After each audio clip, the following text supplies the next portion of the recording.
এটা কোনো বিডিআর বিদ্রোহ ছিল না, এটা সেনা হত্যা, স্পষ্টভাবে সেনা হত্যা দিবস হিসাবে এটা আমাদের পালন করতে হবে।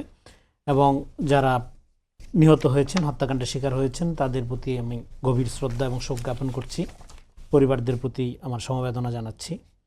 এটা দেখেন, আমি ওই সময় ঢাকা ইউনিভার্সিটিতে ছিলাম, কাছাকাছি ছিলাম, এবং গোলাগুলির পুরা সময়টা আমরা কাছ থেকে, জনতা যেভাবে দেখে ওইভাবে কাছ থেকে গিয়ে আমরা দেখার সুযোগ পেয়েছি।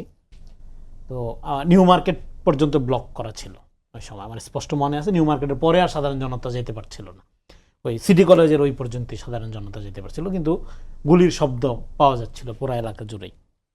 তো এইটা কোনো বিডিআর বিদ্রোহ না।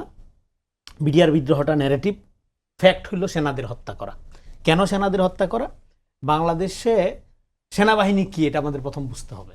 পৃথিবীর বহু দেশের সেনাবাহিনীর সাথে বাংলাদেশ সেনাবাহিনীর একটা মৌলিক পার্থক্য আছে।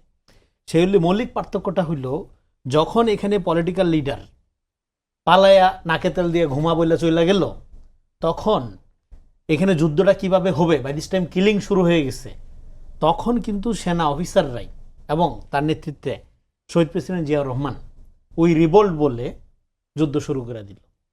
এবং যখন এরকম দেশপ্রেমিক সেনাবাহিনী যখন দেশের দায়িত্ব তুলে নিল, তখন সাধারণ জনগণ বলল না, আশা আছে, পলিটিক্যাল নেতৃত্ব মাঠে নিয়ে তাতে সমস্যা নাই, যুদ্ধটা তো করতে হবে। যুদ্ধ যারা করবে, পেশাদার বাঙালি সৈনিকরা যেহেতু যুদ্ধ ঘোষণা করছে, দলে দলে মানুষ মুক্তিযুদ্ধে জয়েন করার জন্য আগ্রহী হলো, তরুণরা সেনা ক্যাম্পে ছুটে আসলো, সেনাবাহিনীদের খুঁজে বের করলো বাঙালি অফিসারদেরকে।